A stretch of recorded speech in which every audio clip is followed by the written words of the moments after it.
ఈ గ్రామంలో ఈ ప్రాంతంలో సిపిఎం పార్టీని నిలబెట్టి ముందుకు నడిపేటటువంటి క్రమంలో రామారావు గారు అనేక రకాల ఉద్యమాలు పోరాటాలు ప్రజల తరఫున చేసినటువంటి విషయాలంతా మన వాళ్ళందరూ కూడా చెప్తూ ఉన్నారు. ఆయన హైదరాబాద్ లో రాష్ట్ర కేంద్రంలో పనిచేసినప్పుడు మేమందరం కూడా కలిసి పనిచేశాం.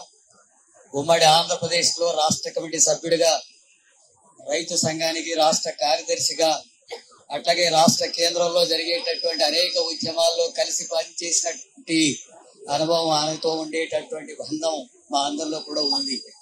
అలాంటి కామ్రేడు ఈ రోజు ఉదయమే చనిపోయాడనేటటువంటి విషయం తెలిసి తీవ్రమైనటువంటి బాధకు గురైనటువంటి పరిస్థితి ఏర్పడింది. రామారావు గారు చాలా మెతక స్వభావం అంటున్నారు. ఆయన మెతక స్వభావమే కాదు, ఆయన ఎవడికి కూడా భయపడనటువంటి ధైర్యవంతుడు, ఎదురు తిరిగి పోరాడగలిగినటువంటి దమ్మున్నటువంటి వ్యక్తి.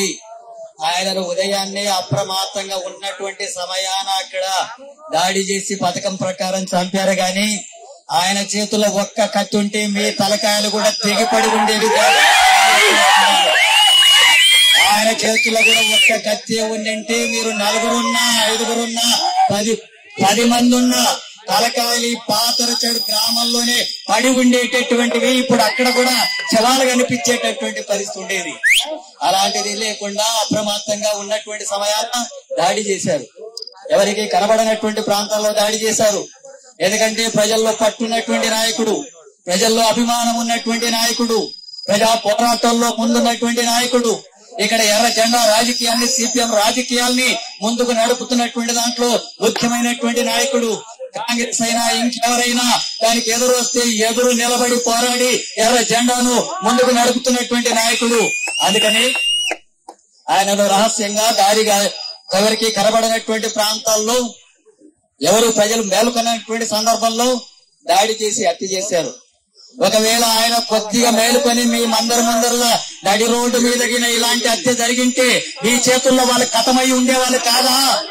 మీరంతా మౌనంగా ఉండేవాళ్ళ? ఆయన చంపుతుంటే మీరు చూస్తూ ఉన్నటువంటి క్రమంలో జరిగి ఉండింటే ఇక్కడ వాళ్ళ శవాలు పడి ఉండేవి కదా. తప్పకుండా అవకాశం ఇవ్వకుండా అప్రమత్తంగా వివరించి ఇలాంటి దాడులు చేస్తున్నారు. ఇలాంటి దాడులు గోవిందాపురంలో కూడా చేశారు, ఇక్కడ కూడా చేస్తున్నారు.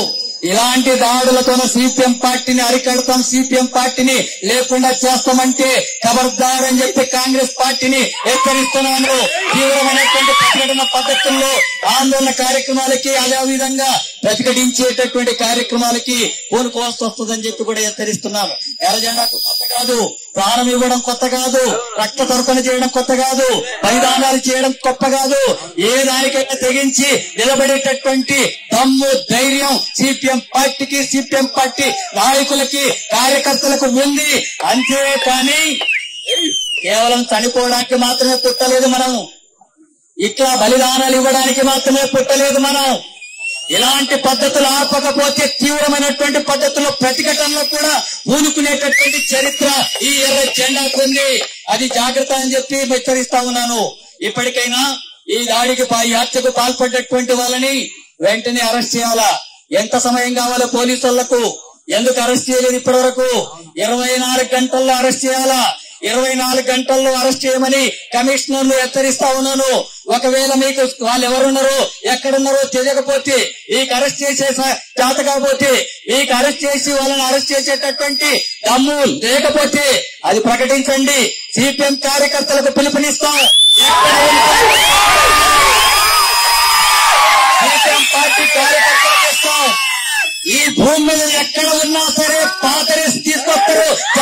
హెచ్చరిస్తున్నారు.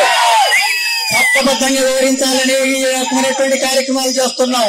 చట్ట ప్రకారం మీరు వివరించాల్సినటువంటి అవసరం ఉంది. కాంగ్రెస్ పార్టీ కదా, అధికారంలో ఉన్నాం కదా, మంత్రులు ఉన్నాం కదా, ముఖ్యమంత్రులు ఉన్నాం కదా, ప్రభుత్వం అంతా మా చేతుల్లోనే ఉంటది, పోలీసులు మా చేతుల్లోనే ఉంటారు, పూర్ణాలు మా చేతుల్లోనే ఉంటారు. ఏమైనా చేస్తామంటే ఎవడినైనా సరే నడినెత్తిన కాలు పెట్టి తొక్కేటటువంటి దమ్ము ధైర్యం శక్తి ఈ ఎర్ర జెండాకుంది అని చెప్పి చేస్తా ఉన్నారు. ఈ రకమైనటువంటి పద్ధతుల్లో ఇలాంటి అరాచకాలకు పాల్పడి ప్రజా సమస్యల మీద, ప్రజా పోరాటాల మీద ప్రజలకు అండగా నిలబడేటటువంటి ఈ పేదవాళ్లకు అరగారినటువంటి తరగతులకు దళితులు గిరిజనులు బలైన వర్గాలు ఈ పేద కుటుంబాలకి అండగా నిలబడి పోరాడుతున్నటువంటి వాళ్ళని హత్యలు చేసి సిపిఎం పార్టీని లేకుండా చేస్తామనుకుంటే సిపిఎం రాజకీయాలను లేకుండా చేస్తామంటే నాయకుల్ని నరికి చంపితేనే ఈ రకమైనటువంటి పద్ధతుల్లో చేస్తుంటే ఎర్ర జెండా ఆ రకంగా ఒరిగేటటువంటిది కాదు. నరికిన కొద్దీ విరగబోస్తాం, నరికిన కొద్దీ విరగబోస్తాం, విరగబోసి చరిత్రని తిరగరాస్తాం. జాగ్రత్త. ప్రజలు మౌనంగా ఉన్నారు కదా అని ప్రజలు మౌనంగా ఏమైనా చేయొచ్చు. ఈ అమాయక జనం ఏమైనా చేయొచ్చు. నాయకుల్ని అంతం చేస్తే వాళ్ళు అండగా నిలబడేటటువంటి వాళ్ళని అంతం చేస్తే వీళ్ళందరూ కూడా మేము చెప్పినట్టు వింటారని మాకు అణిగి మెనిగి ఉంటారని ఆ రకంగా మేము గ్రామాల్లో రాజకీయాలు ఏమైనా చేయొచ్చు అని చెప్పి అనుకుంటున్నారు. ఇక్కడికి వచ్చి చూడండి. ఇప్పుడు మీకు దమ్ముంటే వచ్చి ఇక్కడ చూడండి. సిపిఎం యొక్క దమ్మేంటో, సిపిఎం శక్తి ఏంటో, సిపిఎం యొక్క సాహసాలేంటో. ఈ హత్య చేసిన తర్వాత ఆ హత్యను కూడా లెక్క చేయకుండా ప్రతిఘటించి తీర్థమనేటటువంటి పద్ధతులు ఇక్కడ ఆరకినటువంటి పద్ధతులు ఈ కార్యక్రమం జరుగుతుంది. ఇప్పటికైనా కాంగ్రెస్ పార్టీ ఇలాంటి కార్యక్రమాలు చూసుకుపోతాం. హత్యకు పాల్పడినటువంటి వాళ్ళని అరెస్ట్ చేసి కఠినంగా శిక్షించాలా.